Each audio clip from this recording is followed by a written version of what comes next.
Well, ladies and gentlemen,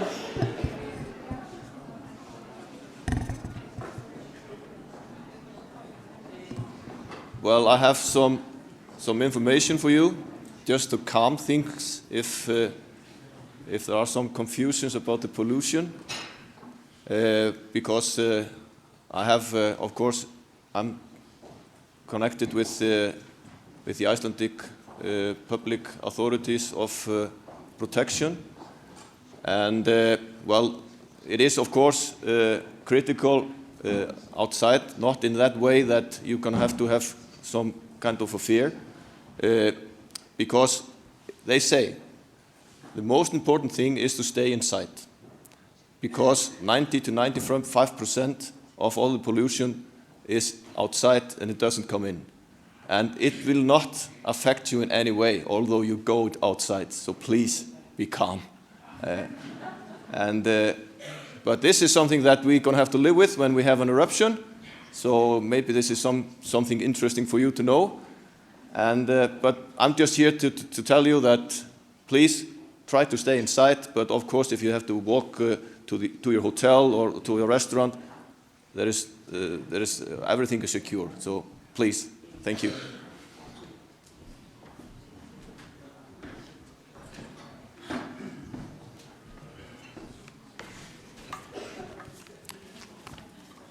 Okay, how do you do?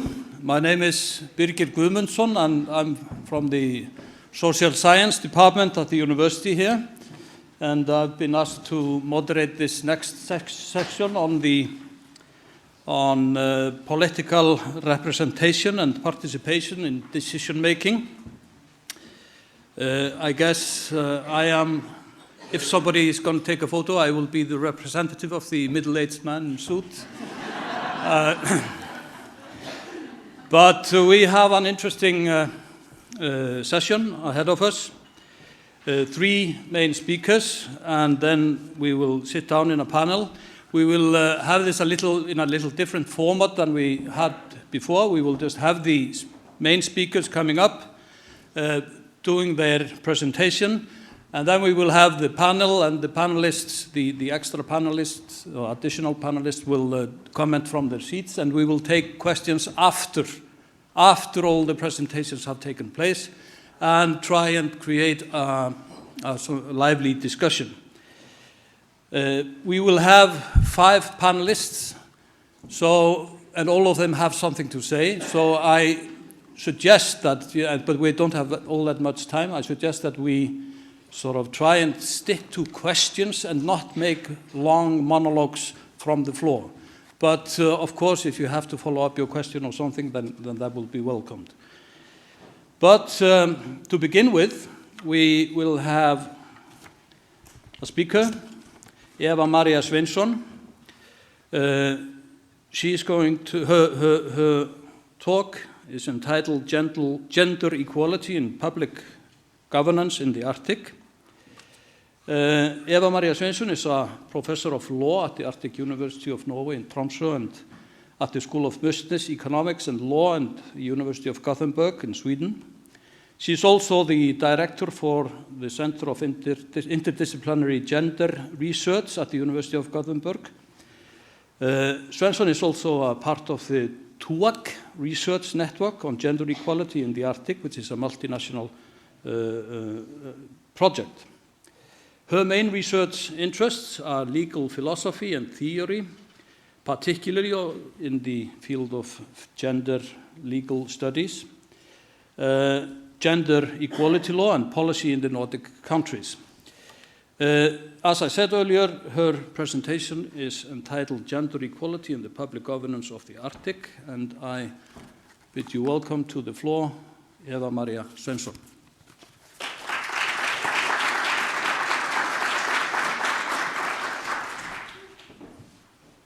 Okay. Hvað ger ég?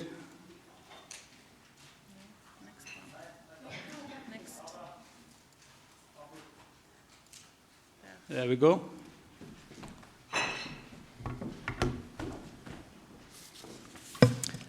Well, thank you very much for giving me the opportunity to give you some snapshots, I would say, on research done within this TUAC research network that you mentioned. Gender equality has so far not been a highly topical issue for the public governance bodies of the Arctic, despite it being reasonable to expect them to strive for. Why? Well, because gender equality is a fundamental value, democratic value, and an obligation for states expressed in law and policy almost all over the world.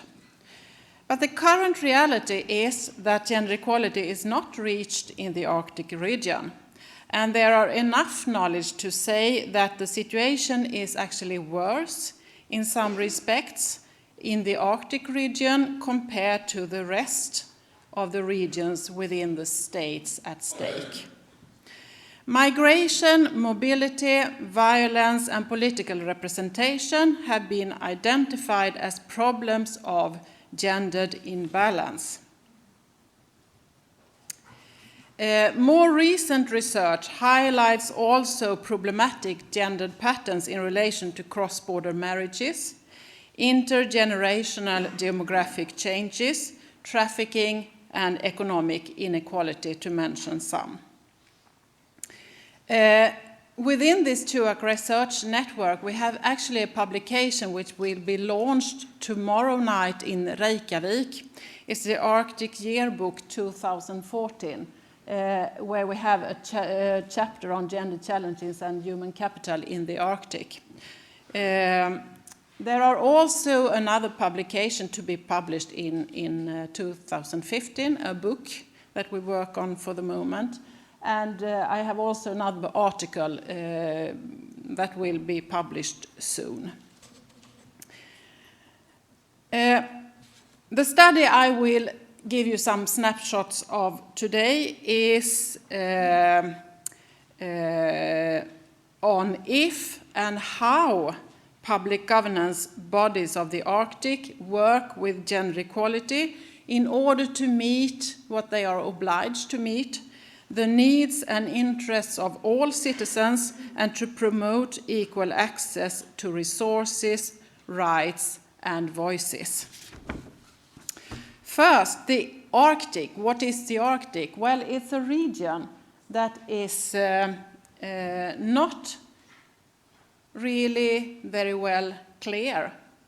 We have different images on the Arctic, and I will just give you some examples here. And it's also a region in which most of the indigenous groups within the Arctic states actually live in the northern region. In the southern region of the so-called Arctic states, there are not that many indigenous groups. It's here where they live. So the Arctic is a variously demarcated area of land, you can say, but is subject for international cooperation between the region's 8 states in intergovernmental bodies, and the bodies include also NGOs, IPOs, and observers that could be other states or other organizations and corporates and so on. And the public governance have certain measures, certain methods how to govern gender equality or other things through agreements, soft law, law, policy, and also through knowledge.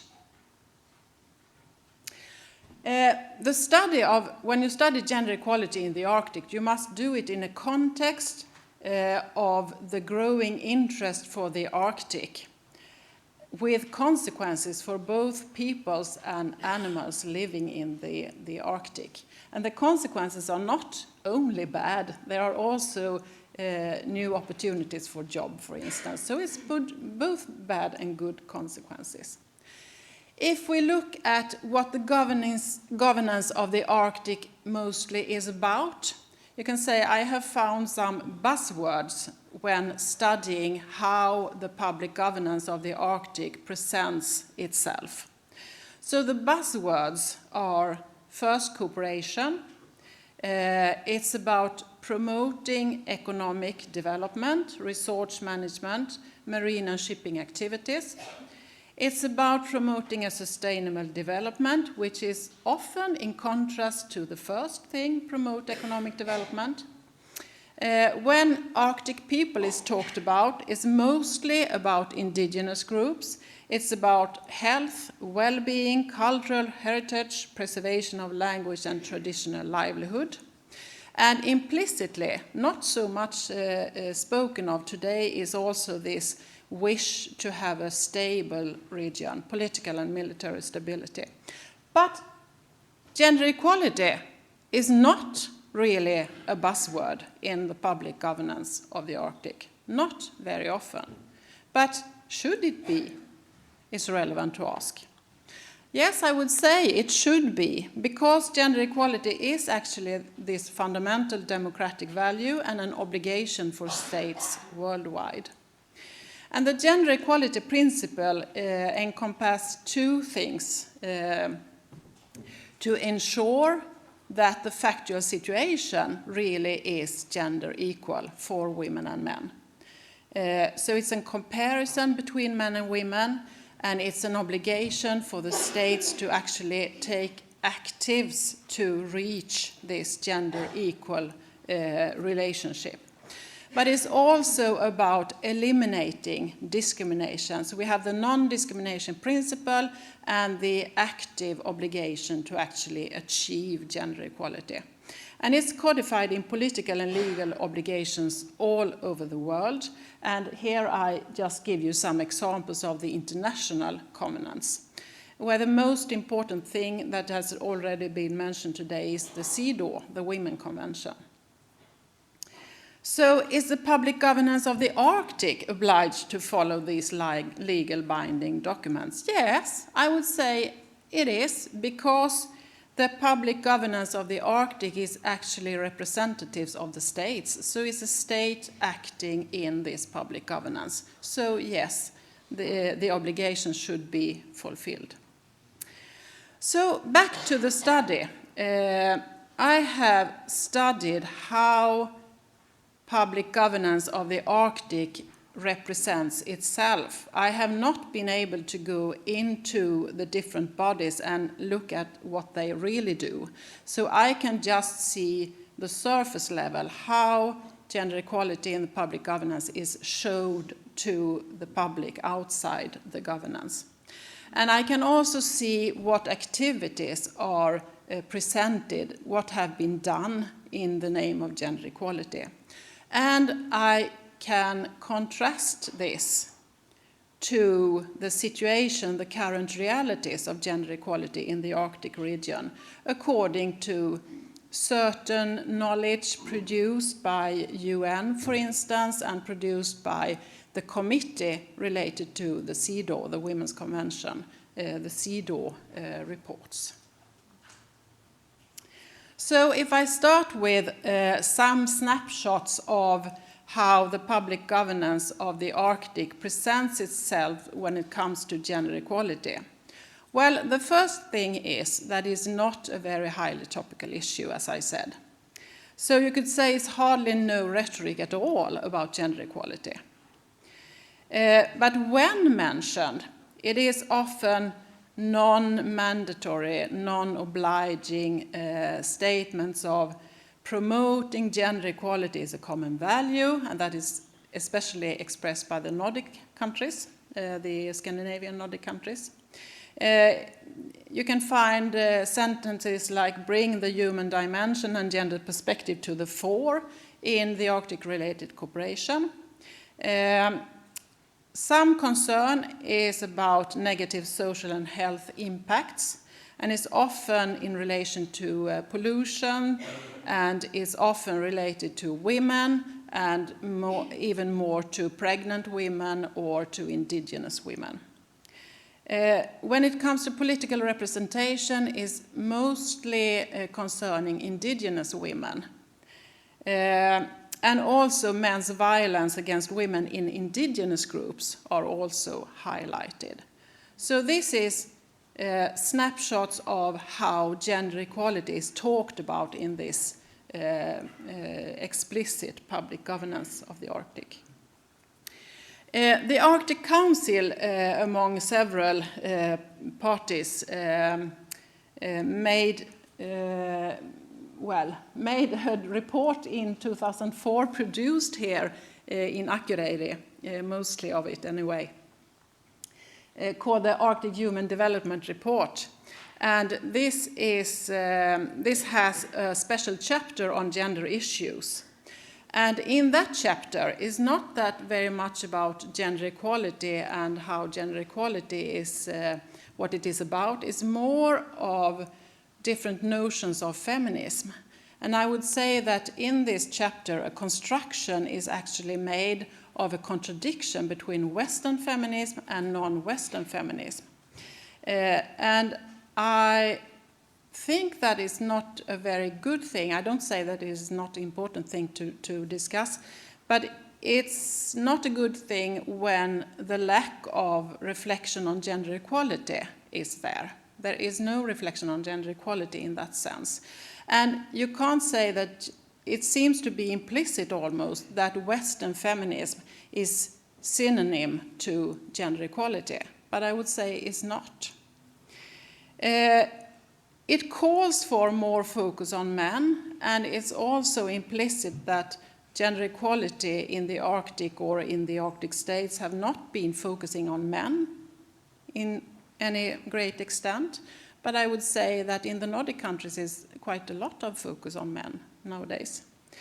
The problem of female out-migration is highlighted, and also the lack of representation of women in decision-making bodies. So an analysis of the Chapter 11 in the whole report and in the governance in all is that the human dimension seems to be understood as reactive. Women and indigenous people, and especially indigenous women, are affected by a development, not question. And that was also what Guðmundsson talked about before break. So it seems to be the development, the economic development, the extraction of natural resources. No one is responsible for that. It's kind of a self-evident natural development that we can't question.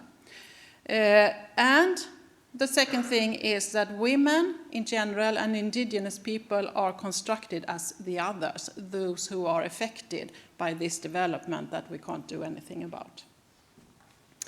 Especially in the Nordic countries, there is a risk. There is said that there is a risk that equality has come to be understood mostly as gender equality, and it's important to also open the concept for diversity issues, and that is quite ironic, I would say, due to the fact that gender equality is not a highly topical issue. So it's a bit strange to see these formulations. You can find a lot of not mandatory ambitions expressed, as for instance in this example by the Barents Euro-Arctic Council. The Council calls for something, highlights the importance, ensuring gender equality, but it's not said how. Reaffirm its strong commitment, but I can't find that there is a strong commitment, and so on. So it's a lot of these sentences. So that was the rhetoric part. So when we come to the activities, how is gender equality actually done within these governing bodies? Well, there are very few activities. And the example here is from the Arctic Council. The conference in 2002, some of you have mentioned it already. Now we have the second conference. 2 reports on Arctic human development, the one 2004, and now it's coming another, but I haven't been able to find it, and a small panel discussion. So, 1 minute more, please. The outcome, how is gender equality actually performed in the Arctic? Well, here you can find data from UN that says that Gender equality is the level is quite high in the Scandinavian countries, but not in the other Arctic states. But all the Arctic states are quite high ranked when it comes to human development in general. So the figures point in different directions here. But the main thing is that there are no general data regarding the Arctic or the northern region because the data is country-based.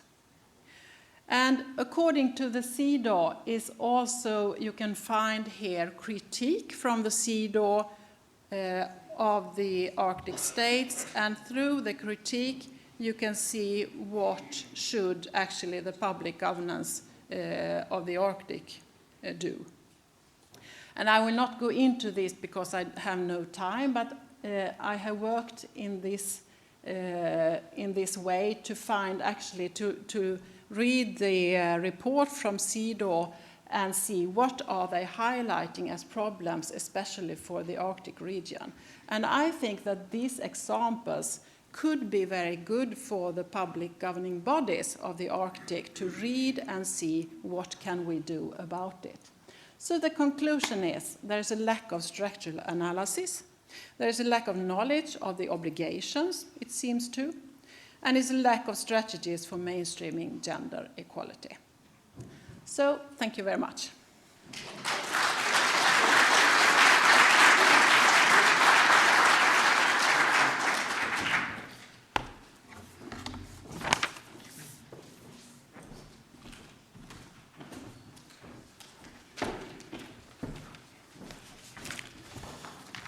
Thank you very much for this presentation. Now we move on to Russia, and our next speaker is Natalia Kukarenko. No, okay, now I should have practiced better. Kukarenko.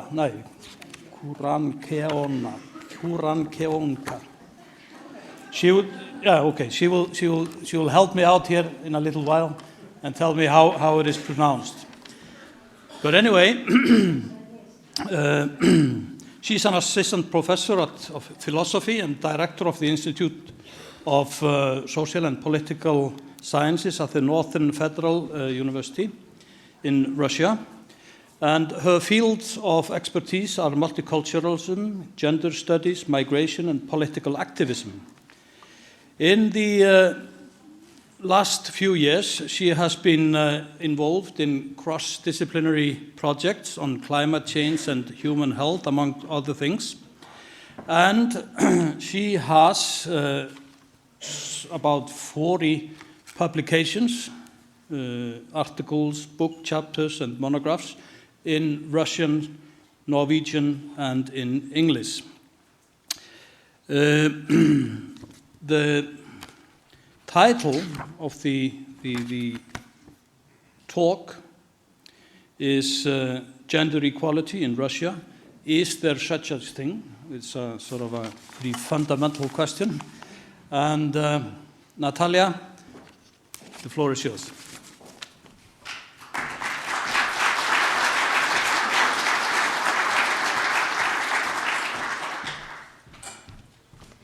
Yes, thank you very much.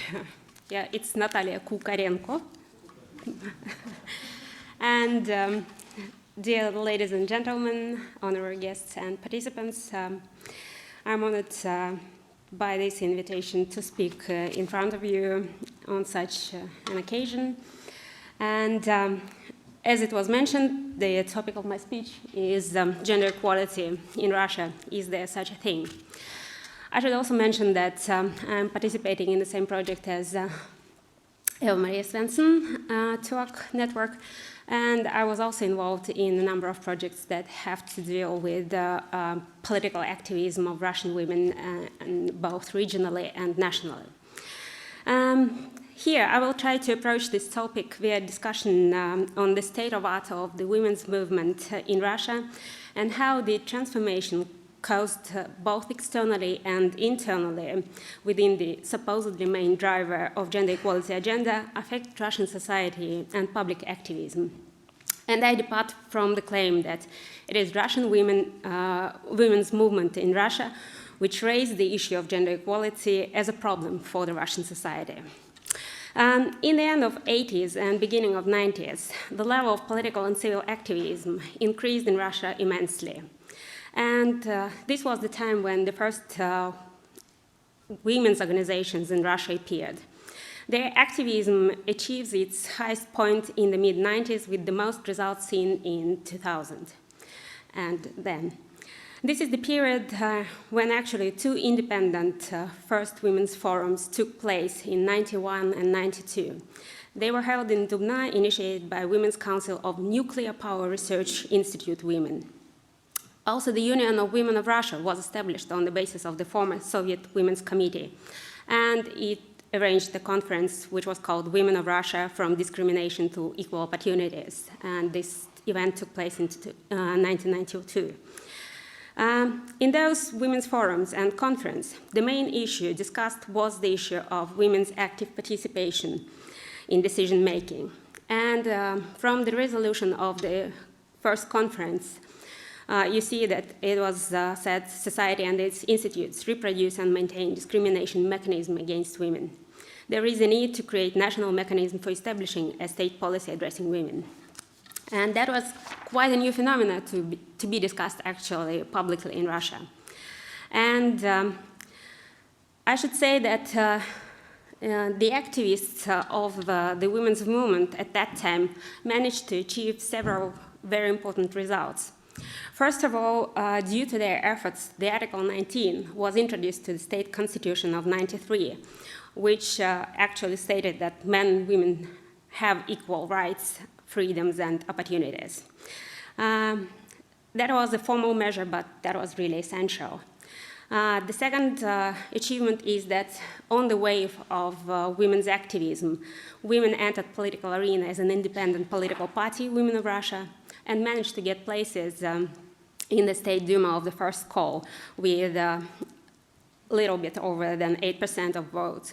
While the party was in the Duma, it managed to introduce several important white papers and several measures and important things, programs were implemented due to their efforts.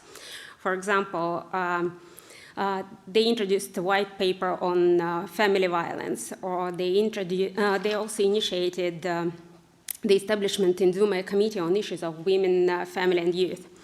At the same time, they were the ones who were lobbying the law on establishment of the Institute of Ombudsman in Russia. Also, early in the 1990s, that was the period of constant change and instability.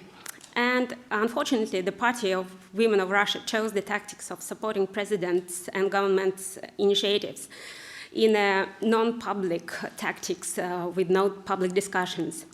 And they also supported Yeltsin's decision on starting the war in Chechnya. Consequently, they lost the trust from many women and women's NGOs. And in 1995, they got less than 5% of votes and failed to get in the State Duma of Second Convocation. And 1999, they tried to enter the State Duma again with two different parties, Women of Russia and the Russian Party Protecting Women, which was confusing both on the level of the titles and at the same time it was the same people in two parties, so that didn't work for them. So they disappeared after 1999. But the important thing is that actually they introduced a role model of women in politics, and some strong women leaders appeared on Russian political arena. One more important thing which appeared due to women's activism, early activism, was women's organization networks that were developed both inside Russia and in cooperation with international women's organizations.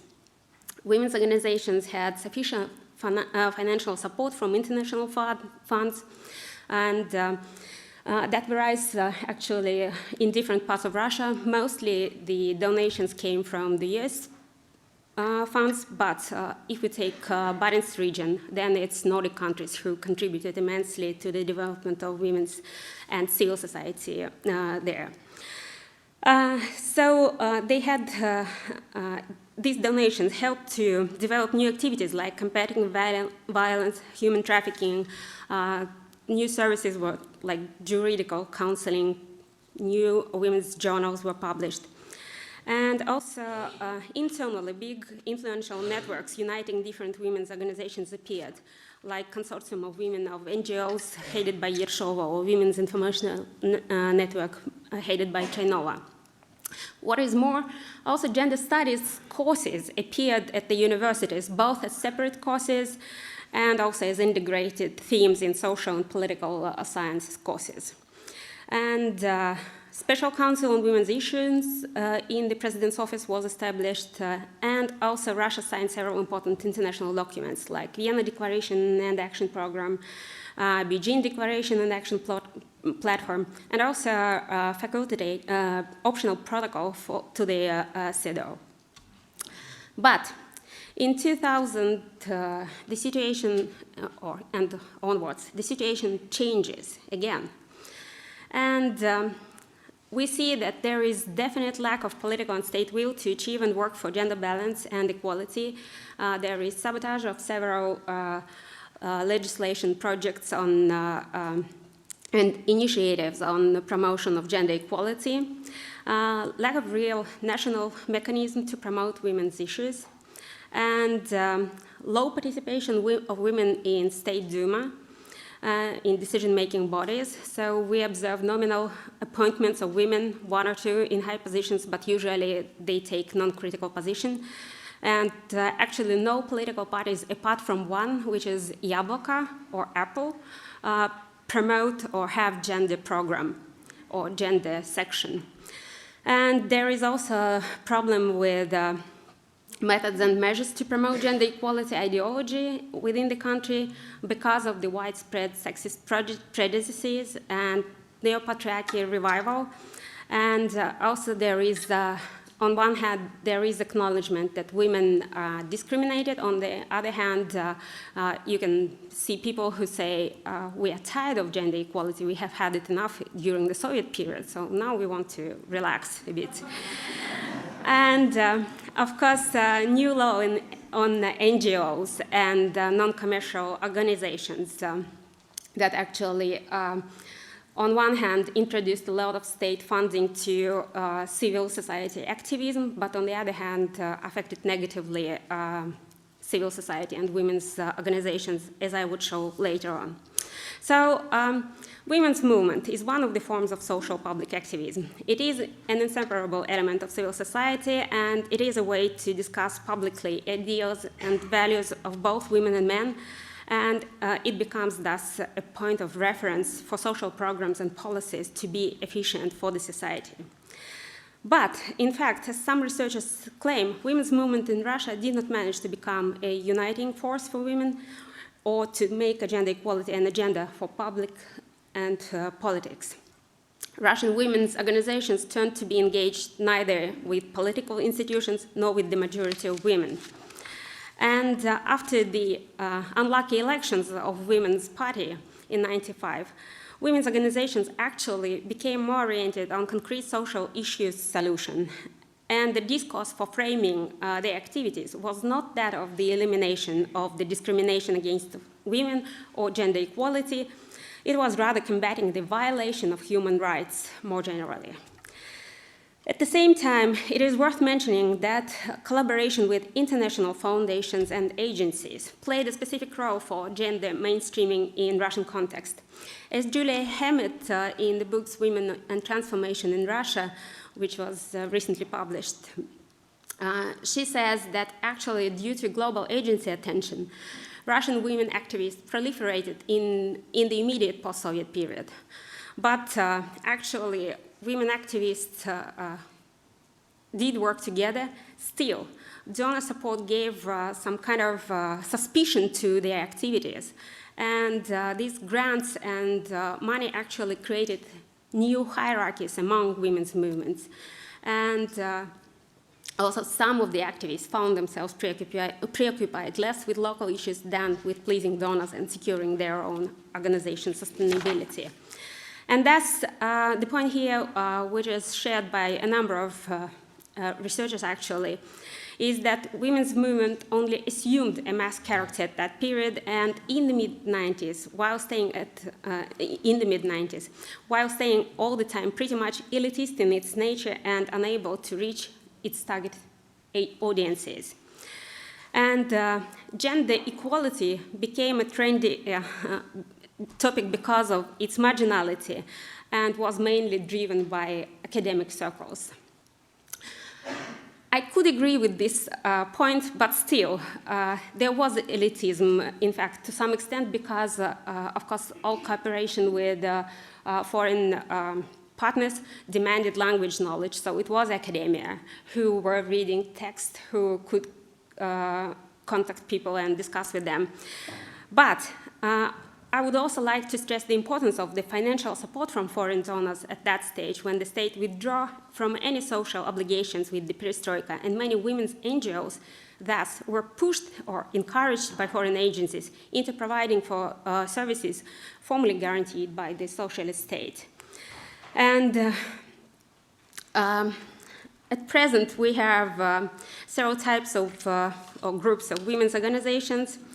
And apart from rights organizations like rights of military or soldiers, mothers, and military persons, or organizations combating violence and trafficking in humans and working against labor discrimination, there are also gender studies organizations and mother organizations working with issues of children with special needs, elderly people, etc. There are also some NGOs that unite women's creativity organizations, and also there are LGBT organizations or NGOs, but they're actually functioning like autonomous clubs and not a part of women's organization in general. And thus, so women's movement or NGOs have low level of networking. They do not have common goals.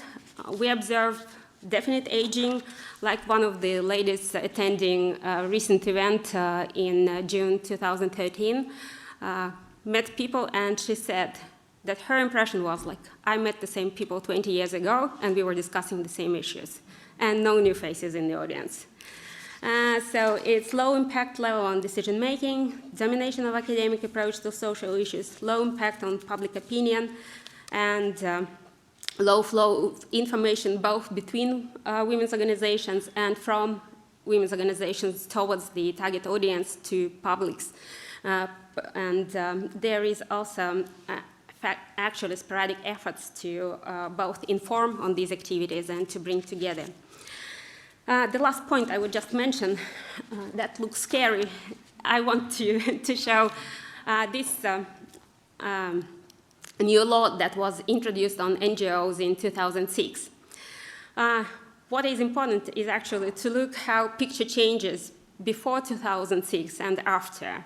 And with political parties, I didn't have much time to concentrate on that, but I want you to have a look at the first line, and then other public organizations, which is in blue, and the yellow. From 2007, they started to register branches of foreign agents, structural units of foreign NGOs. And this is how it affected, actually, the situation with NGOs. And although officially it is said that the situation with civil society is almost the same, but we definitely observed the correlation between the introduction of the law and how it affected. And when it comes to the Arkhangelsk region, then the tendency is the same. The number is decreasing, and you see that actually most of the organizations have nothing to do with women's issues. So women's public organizations and the National and Cultural Association count less for 1% of total number of non-profit organizations in the Arkhangelsk region. And when it comes to women leaders in public organizations, then we have a sort of okay distribution, but 36 and 6% of women leading public organizations, these are purely women's organizations which are involved either in charity or soft issues. So one more point in the conclusion. Nadezhda Shvedova this summer stated that 75% of NGOs in Moscow are led by women because resources available are minimal and there is lack of real power to NGO sector, and that is why women represent there the majority. And the case of Arkhangelsk region actually shows the opposite, and I should say that this new law on NGOs targets directly the autonomous centers and organizations that are critical to authorities, and that were established in 1990s with the help of foreign funds. This is what we observe. And if the organization receives a foreign funding, they have to register as a foreign agent. And in order to receive national programs funding, NGOs have to be apolitical and uncritical. And thus, women's organizations find themselves in a tricky situation. In order to be interesting for these funds, national funds, they cannot present something critical like gender mainstreaming. And then, what's the point? Thank you very much.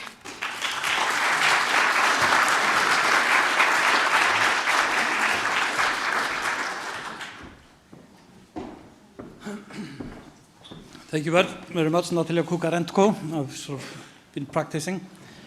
Maybe before we introduce the next speaker, just briefly, I think we had such a short coffee break. If you'd just like to stand up and sit down again and just stretch your legs a little bit. And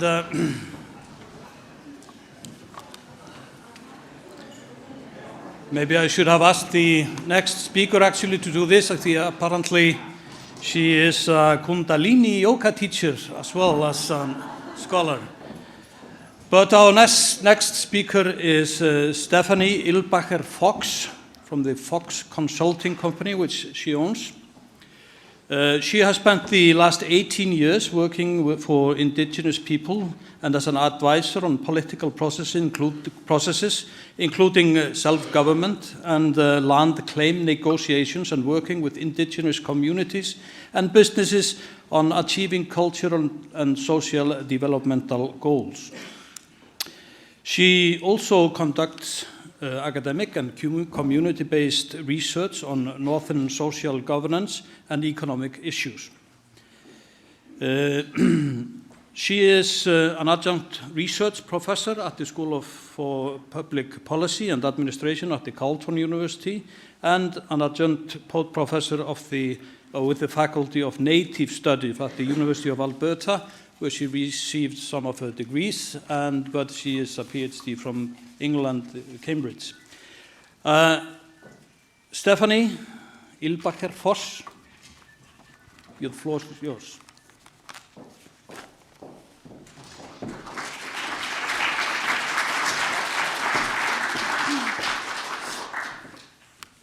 Thank you. It's a pleasure to be here today, and thank you all for being here.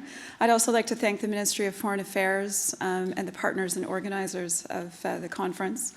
I was a student delegate at the Taking Wing conference in Finland back in 2002, and at the time I did a presentation, I think, about Indigenous women's participation in political development, self-government negotiations in the Northwest Territories, and the situation of women in Canada and of Indigenous women has not, unfortunately, changed all that much. But it's lovely to be here today and listen in particular about what's happening in Iceland, because I think it's actually quite inspirational.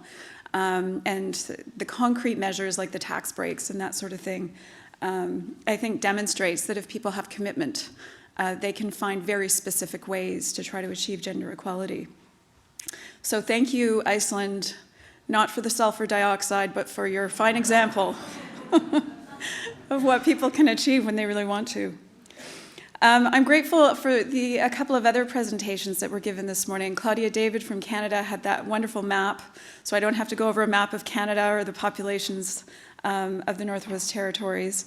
And also Dr. Eva-Maria Svensson's presentation with respect to women's participation in public governance in the Arctic, which of course is also quite relevant in providing background. I'm going to be looking a little more closely and quite briefly at the situation in the Northwest Territories in Canada, which is where I'm from. I live in Yellowknife, and most of my work is actually with the small communities outside of Yellowknife. So I work for mainly Indigenous people in communities from places like Tuktoyaktuk to Delaney to Colville Lake, and many other places that are primarily Indigenous communities. So generally, when I look at these issues, I think about the perspectives of the people who I work with. And I myself am not Indigenous. I, like many other Canadians, am a settler. My people, my family are from somewhere else. So I think one of the issues in Canada that probably isn't something the Nordic states of Europe have to pay attention to is colonialism and settler colonialism, which is still quite vibrant in Canada today, and I'll get into that a bit. So in looking at women's participation in politics, I looked at some numbers, which I would like to share with you first. Locally in the Northwest Territories, in terms of women's representation and leadership on community councils, so villages, the city of Yellowknife, mayors and councillors have pretty good representation. About 39% in the Northwest Territories are women. And Nunavut and the Yukon Territory also compares favorably with about 35% and 44% respectively. And then if we look at places like the bureaucracy, we had that graphic earlier from one of the presentations, I think it was Claudia, where it showed that in the north, government provides about 40% of employment in the Northern Territories. Within government, probably a similar number, around the high 30s into the 40% of management positions and positions within government are also occupied by women. So if we look at things locally in terms of elected leaders, and if we look at who's actually running things in the communities, and in a lot of the small communities I work with, generally there's a few women who basically run the place. Men are elected to speak on behalf of their community, but if you go into the community, women generally will be the executive directors, the senior administrative officers, the managers of the band councils, that sort of thing. So there's a lot of, I guess, women's influence that is circulating on different levels in terms of both decision-making and administration of government programs and services. But the story becomes dramatically different at the territorial level in terms of the legislature. So each territory has a legislature which makes laws for the whole territory. And in the Northwest Territories, we have one where our legislature has 19 seats. And the high number of women occupying seats in the Legislative Assembly, that is elected representatives, has been 3 out of 19.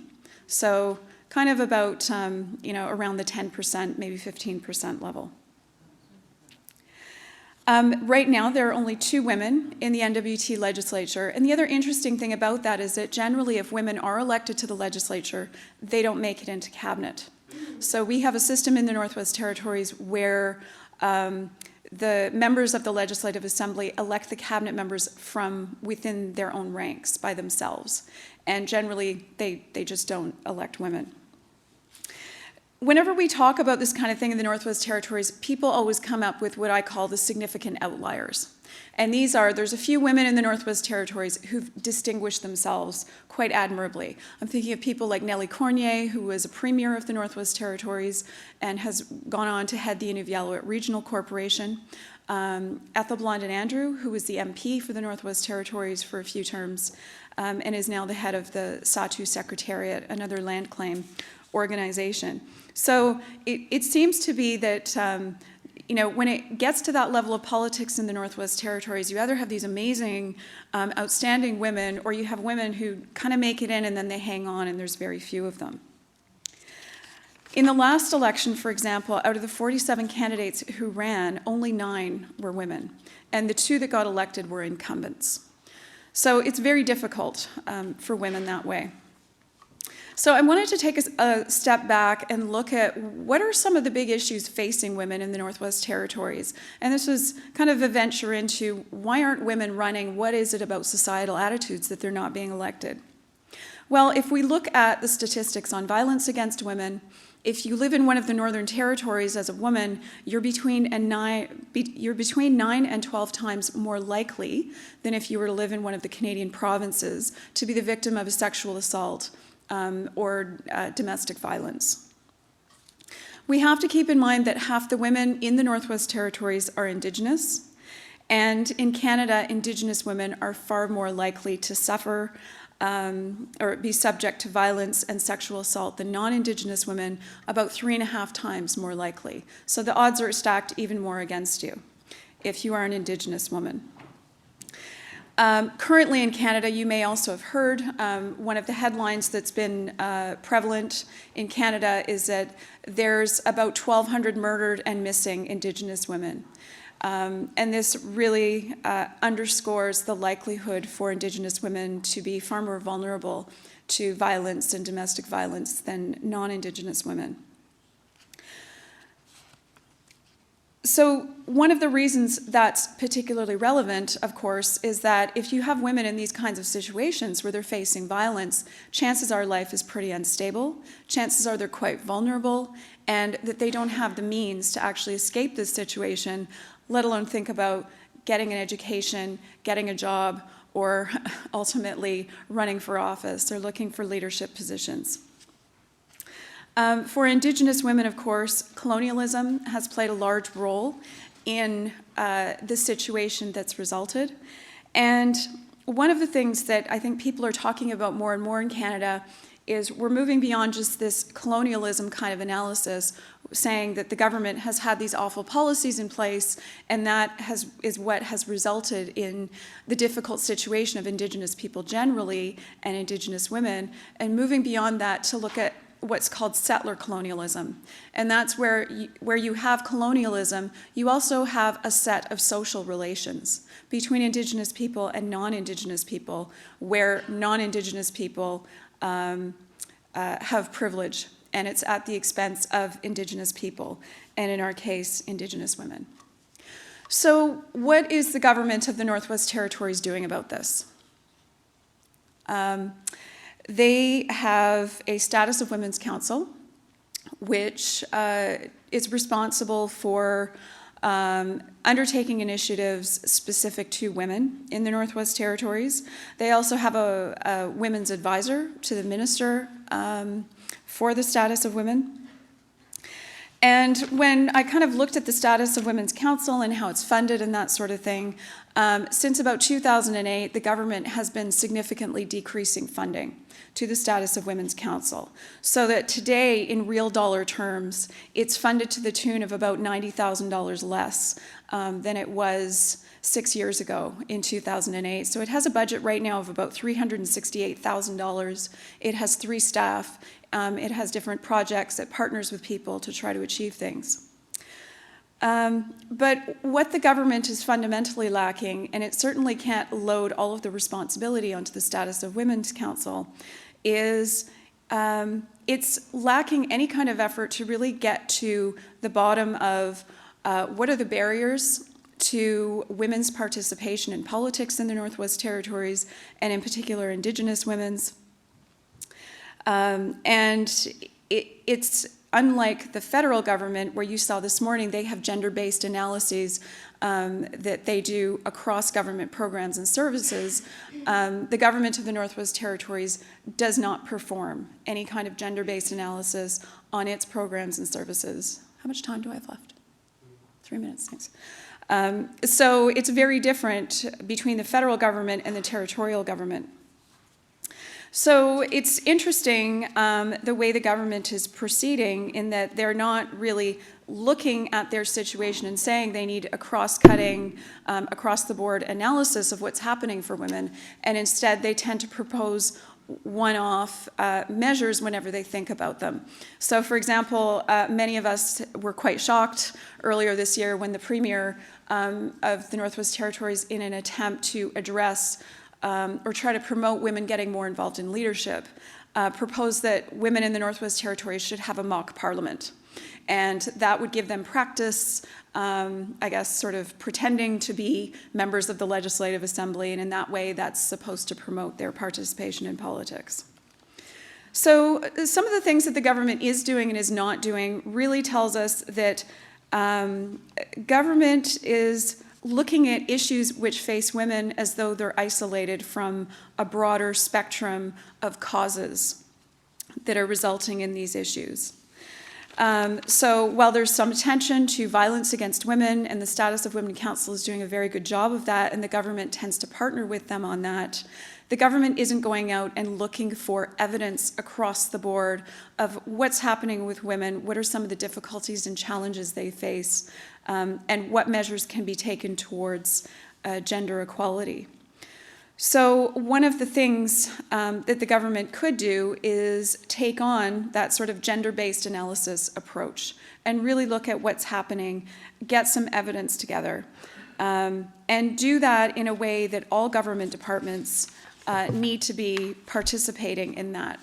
The other big thing that's obvious that the government needs to do is to actually devote resources to this. So moving beyond cutting the Status of Women's Council, and perhaps moving beyond just having the Status of Women's Council, leading this and becoming more engaged in terms of putting resources into addressing the challenges that women face in the Northwest Territories.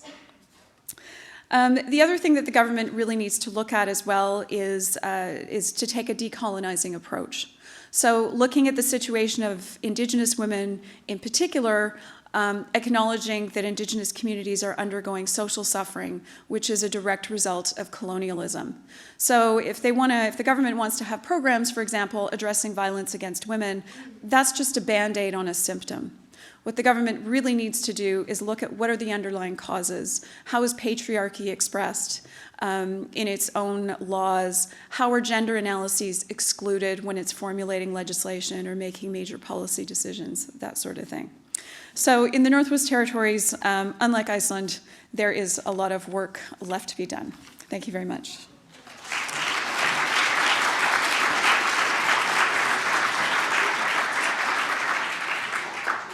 Should I take questions?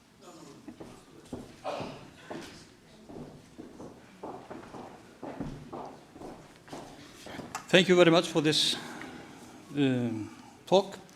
I heard that at my table, the director of the Gender Equality Institute said, well, we have a lot of work to do as well. But now I would like to call on the speakers to come up here, and also the additional panelists, and take a seat. We will take questions from the floor as well. But I sort of encourage you to keep them short and concise so that we can give enough space and time for the panelists. So in addition to the speakers, we have two new panelists. We have firstly Annemieke Mulders from the Status of Women Council in the Northwest Territories in Canada. And we have Unnur Konráðsdóttir, a member of Parliament, or member of Alþingi, as we say, for the Independence Party in Iceland, and she is also the Vice Chairman of the West Nordic Council. Welcome. So I would like to maybe begin by inviting you to sort of reflect a little bit on these speeches, the new panelists, that is to say. And maybe begin with you, Annemieke. Is this on? Hi there. I am very grateful to the organizers of this conference to be part of this here today and tomorrow. The subjects being addressed are exceptionally relevant to my work at the Status of Women Council in the Northwest Territories, and especially this section of Women in Leadership. In the Canadian Northwest Territories, women are employed at similar rates to men and are actively engaged in most sectors of the economy and government. However, as was mentioned, few reach the highest positions and offices. I'd like to spend a few minutes here just talking about some of the main challenges that we see, and then talk a little bit about what we are doing to address them. As Stephanie mentioned, currently only 2 out of the 19 members of the Legislative Assembly of the Northwest Territories are women, 10%. That's the lowest ratio in all of Canada. We know that far fewer women than men will run in the next election, and we know that from past elections that those who do run, a lower percentage get voted in. We know that when they do run, we see that female candidates are harassed and sometimes threatened in ways that male candidates are not. We also believe that there is a connection to this and the high rates of violence against women and girls in our territory. Attitudes that tolerate violence towards women and girls are not consistent with supporting women in leadership. The 3 Canadian territories have the highest rates of violent crime overall in the country, and violence against women is certainly no exception. Rates of police-reported violence against women in the Northwest Territories are 9 times the national average and are far more likely to end in serious injury. The same is true for sexual offenses, the prevalence of which is substantially higher in the Northwest Territories.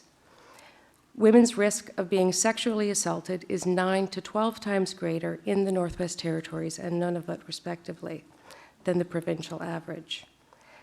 As Stephanie mentioned, this makes for a very unstable environment and makes it very much more difficult for women living in that kind of an environment to run for the highest levels of office. Another challenge is the early motherhood that we see in the Northwest Territories, single parenthood, and a shortage of safe and affordable childcare.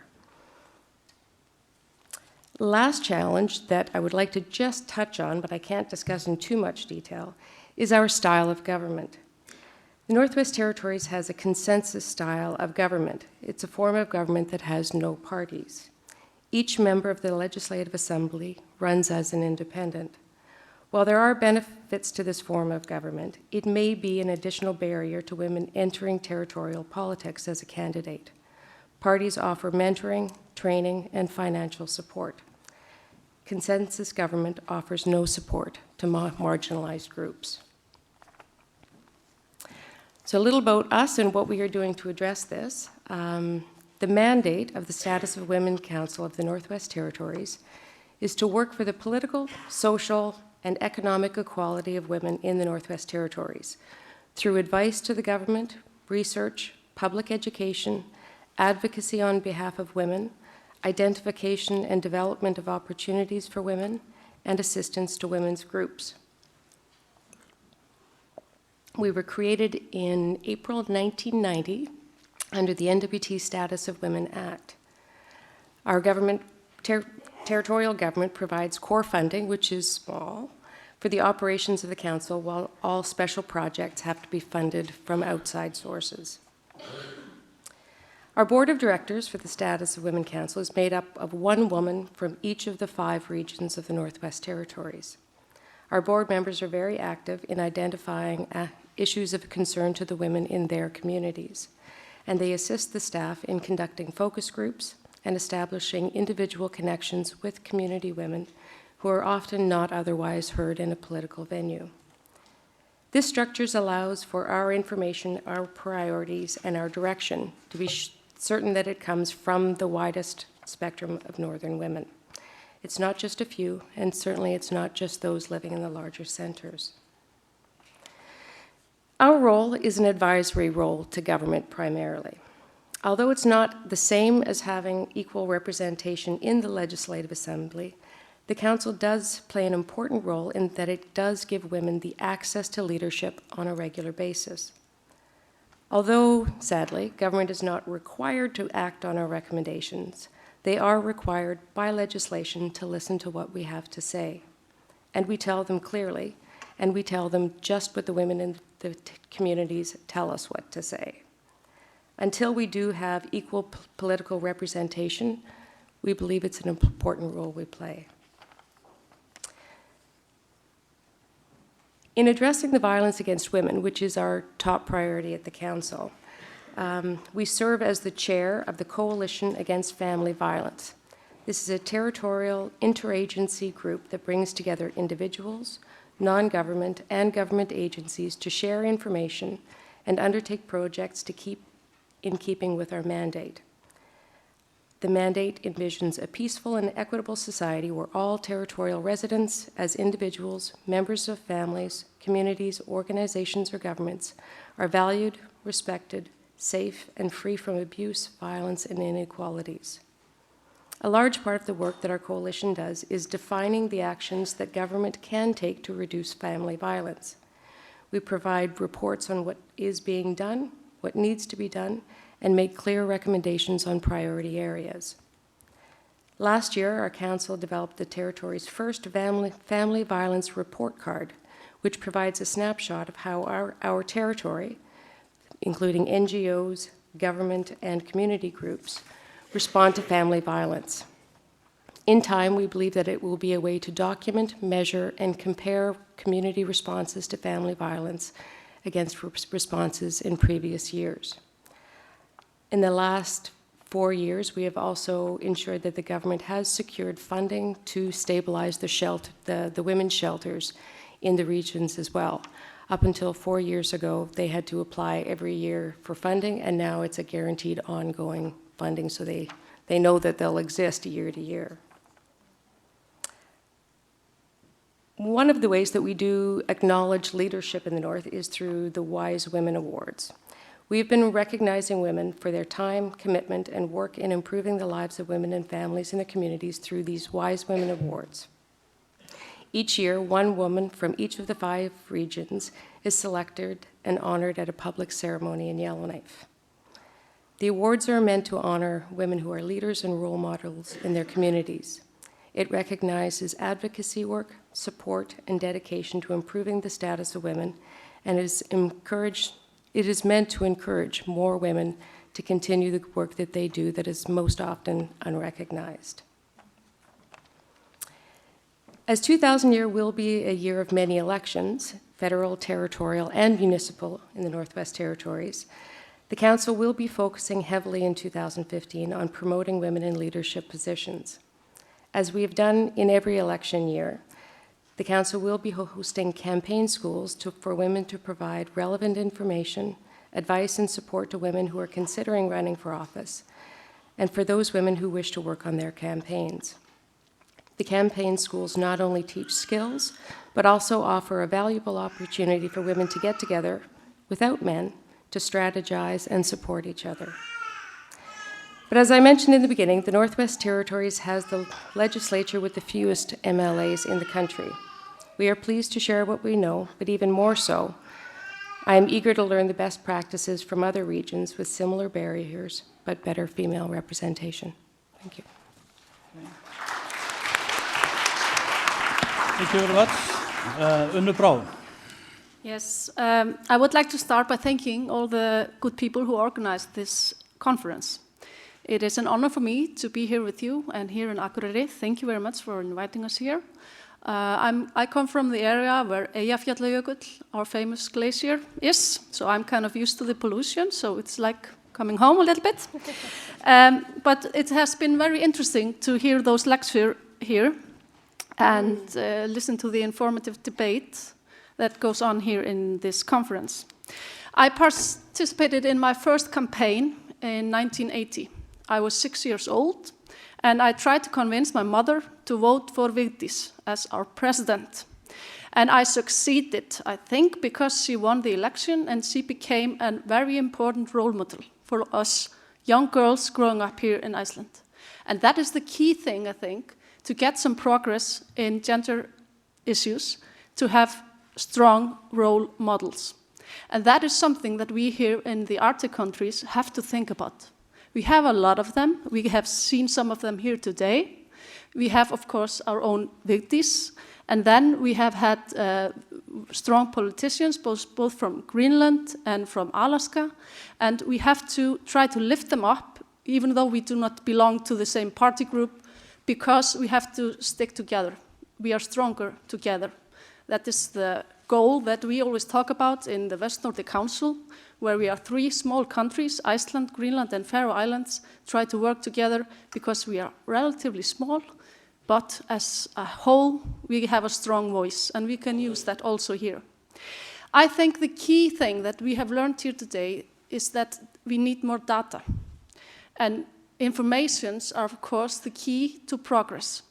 And I would like to maybe point that out to our good minister, who has talked a lot about gender issues, that we do have a role here in Iceland, because we are kind of strong, even though we want more, we women in Iceland, that we should be the strong voice, maybe in the Arctic Council, to talk about making more data about the area on gender issues, because that is the key to progress.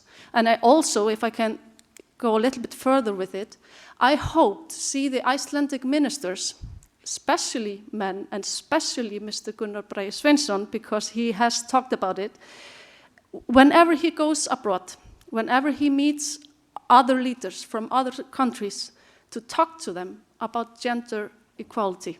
Ask them, what is the status in your country? How is it?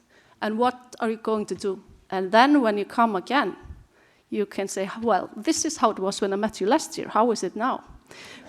Because if we all work together on this issue, I know that we will get further. But there is not everything done here in Iceland, even though we have a good situation in many ways. I have a boy and a girl, and I do not want to see it in the future that my girl has to grow up in that knowledge that she will get less pay for the same job as her brother. That is not a world that I want to provide for my children. And that is something that we here in Iceland have to talk about. Another thing is that even though we have women in politics, we have a little bit of a problem to keep them in politics, because the debate is very harsh toward women. When I go on television and say something very smart, I think, people call me from Akureyri to complain about my new haircut, because I used to have long blonde hair, and that's much more cool for men to have it that way. We have to stop this. We have to listen to what I'm saying, and try to stick a little bit more together. Because, for example, we had the collapse of the banks here in Iceland, and this one parliamentarian left her seat in the parliament. A lot of people came to her home and protested outside her home, scaring her children and making the home environment impossible. And I do believe that the history will not say that our dear colleague, which is not in my party, was to blame for the collapse of the banks. Another lady, who was the former vice president of my party, left that seat. Her husband owed a lot of money in the banks. I do not know what the wives of the men politicians owe to the banks. I have no clue. But that was not discussed much in that time. So we have a lot of work to do. But it is our work here in Iceland, and we should be on our agenda to be a good role model for other countries, to push the other countries to do more. And the key to that is to get the men more involved. So the barbershop is a great idea, and I hope to see great progress from that assignment. Okay.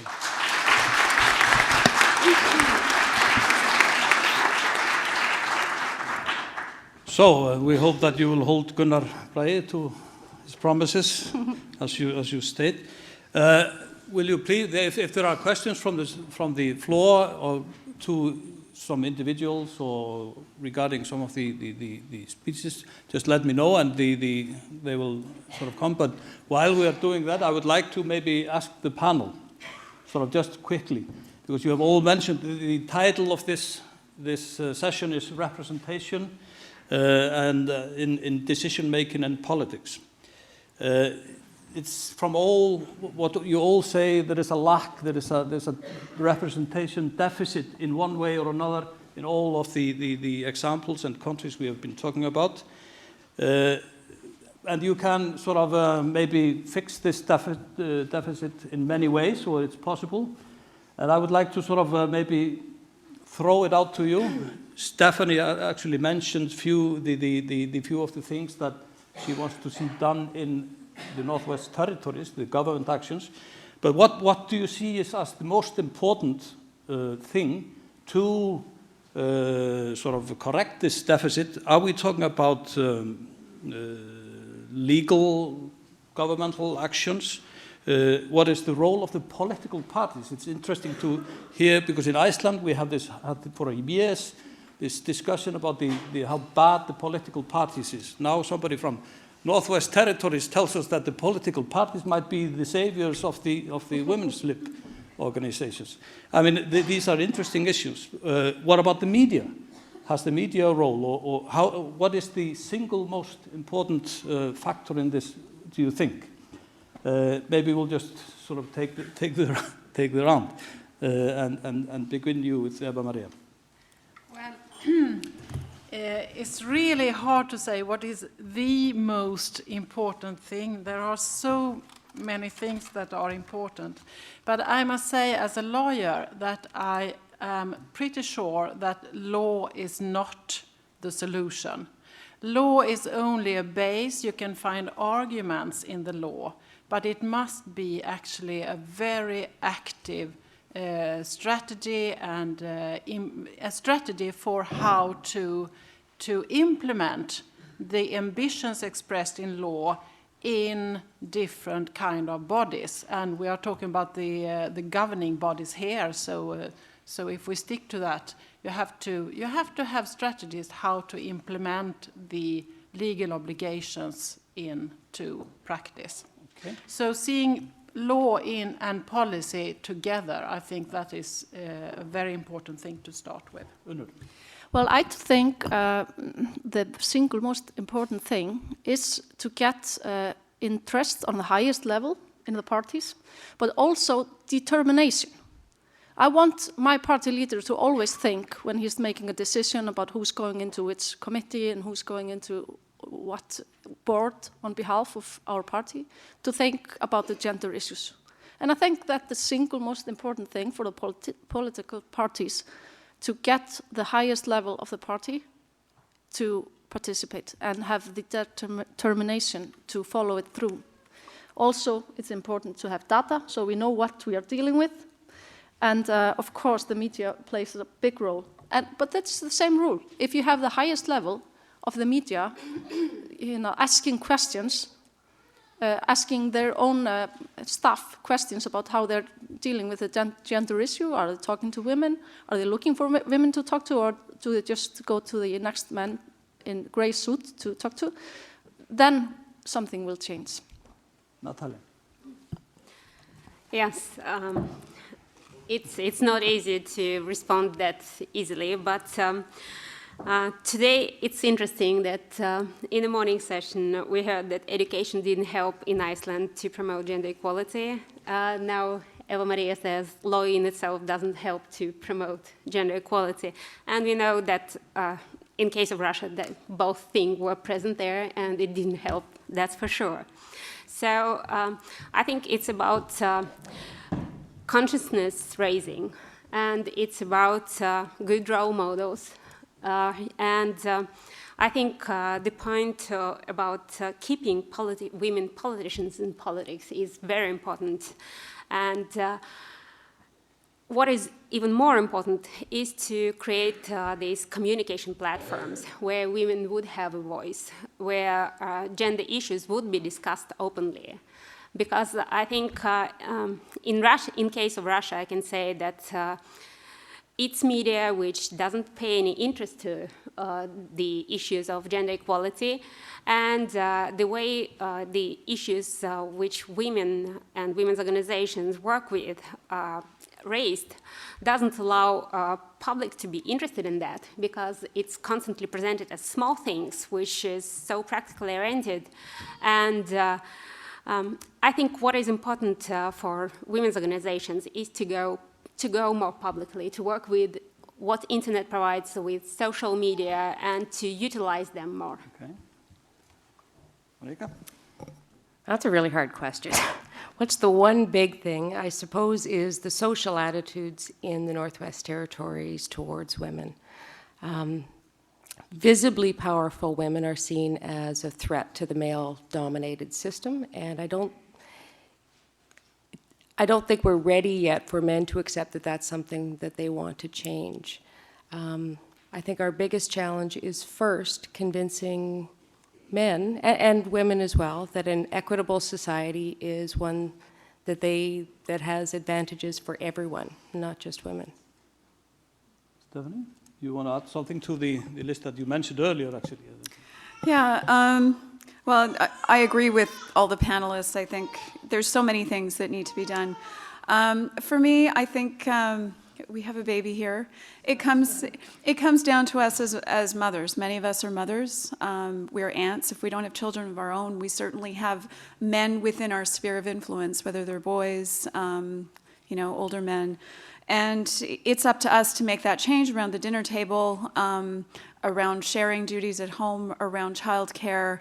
And our boys watch us. They watch how we interact with our partners and other men, and they learn from us, and we model them. So role modeling needs to start in public to change social attitudes, but it starts at home, it starts with ourselves, it starts with our partners. So. Okay, thank you. We have questions from the floor at the back there, please. And then please introduce yourself as well. Is it on? Okay.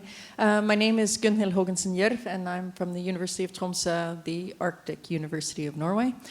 And my question is, yeah, I know, laugh. My question is about the Russian case, Natalia. And I was in Moscow in September, and it was an interesting round for me because we were there discussing a lot of stuff on oil and gas development. But what was interesting to me is within these discussions was also, of course, the directions that the Russian government has been taking in the past, 6 months, 8 months or so with Crimea and with Ukraine. And there were two interesting perceptions coming out, and the one was particularly from a strong, almost heartening back to the Cold War kind of a mentality. We're going to be fortress Russia. The sanctions against Russia, we will ignore these. We're going to start building up our own industries again, and this would mean not just an oil and gas industry, but also military. Prices are already rising in Russia, as I understood it.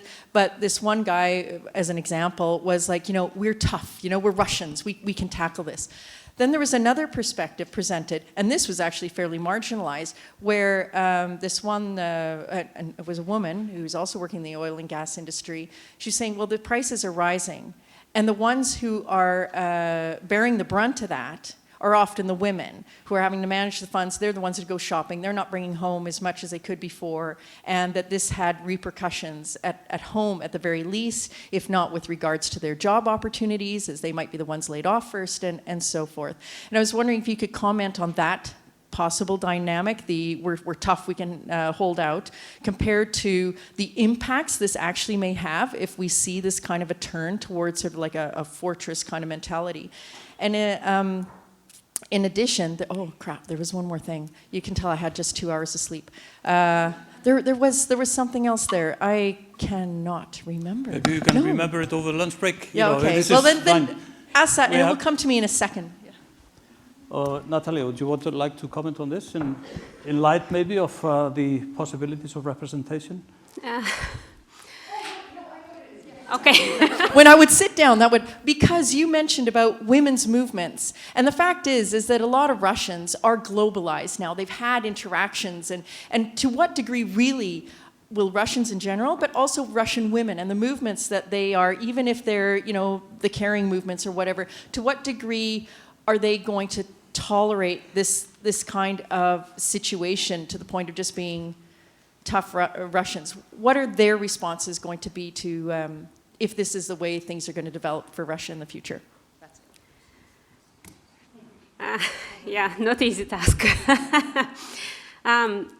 There was one conference in May in Moscow, and that was on cooperation between different institutions in the sphere of higher education within the light of Bologna processes. And There was when Ukrainian conflict was really firing. And of course, when the forum was planned, that conference was planned, they were planning to have like 2,000 participants with 60% of foreign guests. And when we came there, there was hardly 400 and mostly Russians with few foreign participants. And then there comes an American professor right after Mr. Lavrov, who of course says that we are now in a situation when Russia is constantly asked to solve something, to get involved into the issues, to help to solve conflicts. But then no one asks actually what is our opinion, or no one actually asks or is interested in what is the situation, how does it look from the Russian side. So we are just asked to come and interfere without actually trying to understand us. And this professor comes and says, what we observe actually is a really pitiful situation when we no longer, like in the Cold War, we know that it's pure ideology. But still, we had the opportunity to get some information from alternative sources. Now we are in a stage when there are no alternative sources. So you all the time have some kind of ideology behind media coverages. And I was surprised, actually, when I was in Finland and in the hotel, I switched the channels, and that was really interesting that the same bit of news was shown with different texts. And it was in Russian, in Ukrainian, and in English. I cannot understand Finnish, sorry. So I don't know. But actually, it was the same kind of picture, but with different texts. So I think it's really a pity that we no longer have access to information, but just, different discourses protecting national politics, national interests. About toughness of Russians, I think actually the Soviet period still has its legacy. Quite many Russians were, the majority of population are the ones who actually were raised in that period still, and we have the aging population, as you know. And so there was this strong perception that we were strong, we were living in bipolar world, and we and the US, two countries who actually governed the world. And then perestroika period comes, and suddenly Russia is totally denigrated. And I just remember how people were humiliated, and that feeling of humiliatedness from intelligence, people like teachers, doctors, engineers, they were really shocked that they were begging for money, and they felt so miserable with all these lines and deficit and everything. And what we have now is some kind of stability. And what Russian media does, of course, we have a hero who did that. Okay, oh, sorry. So we cannot do anything about that. So this kind of toughness, it's about that. We have more questions and very little time, sorry. and some of the panelists have to catch a plane, a little later on. So we'll try and move it on and keep it short, if possible. And please stick to questions, if possible. We had one at the back there. No? Okay. Hi, my name's Jack Hicks. I'm from Nunavut in Canada. So when Nunavut was created in 1999, we inherited the same political system as the Northwest Territories. And personally, I think a system without parties is actually a really backwards way to organize a political system. But there was a proposal to create a system of two-member constituencies, just like the US, every state in the US has 2 members. But there would be a list of male candidates and a list of female candidates. They could run as individuals, or they could run with a party banner. And the idea wasn't that men would vote for men or women for women, but everybody would get 2 votes. So you would vote for the man you most wanted to see represent you and the woman you wanted to see represent you. Gender equality would have been built into the design of the legislature. And I'm just curious whether that idea would fly in Iceland or in other jurisdictions. That just kind of, let's acknowledge there are 2 genders, we're 50-50, set up the assembly on that basis and just move on. Okay, thank you very much. I don't know if anybody wants to respond to this, but this has actually been discussed in Iceland. I, among others, wrote an article on this where this is mentioned, where we had two constituencies, a male and female constituency, but it was considered more of a joke. But now, would you want to comment on that? Yeah, Unnur? Yes, well,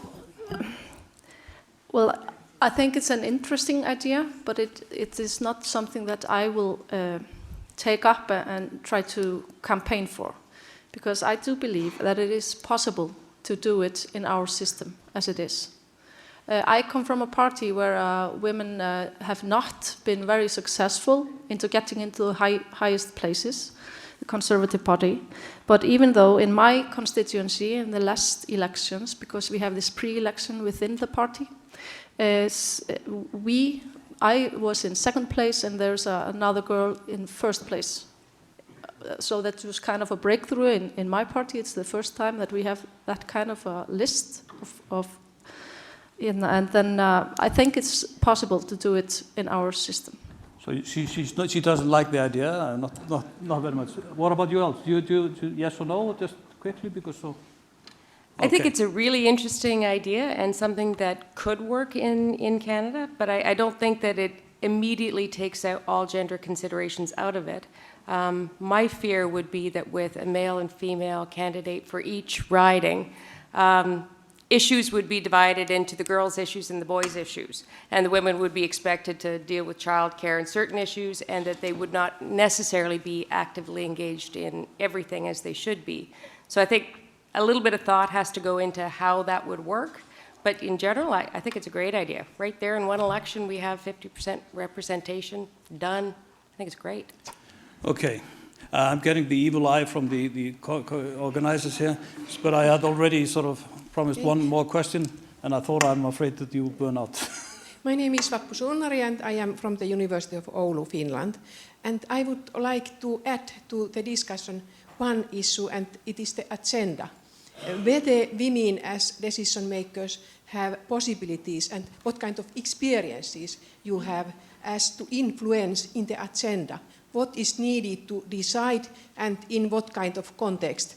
And I would like to add here the perspective that our former president Tarja Halonen introduced earlier, this caring orientation. And I think that is very important, and it might make it possible to open new perspectives also to think what to value and what not to value, from the perspective of thinking that we have this dependency on each other, and it is inevitable, and we are vulnerable as human beings. And if starting from this perspective, would it be possible that it offers new perspectives to go more deep in those questions to increase equality on different levels? What do you think? Well, it's too big a question for them to answer. Does anyone want to comment on the perspectives? This, because we are running out of time. Two components.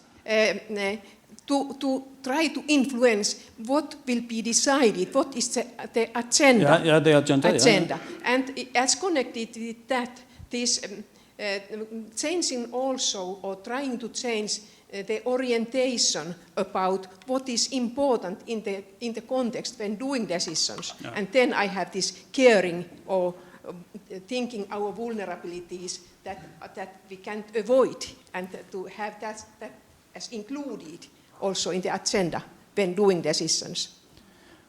Okay. Yes, I tried to make a short comment on that. I think there was a democracy government report in Sweden in 1990, and I think that one part of it was a gender system theory. And I think that is the most important thing for gender equality policy in Sweden, is that actually it was a new knowledge base for gender equality policy. And what is said there is that power is actually a spatial concept. So having power is actually to take the space on the behalf of someone else, and that's exactly what you talk about. So I would just like to, of course, it's very important who sets the agenda. Well, I do think that role models, as I said in my little speech here, is the most important part. But it's not just female role models. The little boys that are growing up, they also need a role model who talks about gender issues and who is in the lead. So I'm thinking Gunnar Bragi will solve this for us.